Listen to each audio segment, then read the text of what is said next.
ជប់ឲ្យបានកូនប្រុសស្រាប់តែមកផុសកូនស្រីហៅហេ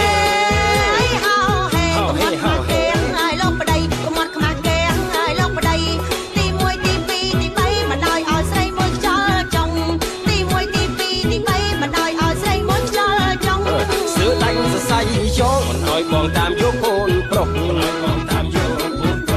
ស្ទើរដាច់សរសៃយ៉ងមិនឲ្យបងតាមយកកូនប្រុសបើកូនទី4តាមខុសលែងរកអូសឲ្យអាំងភ្លើហៅ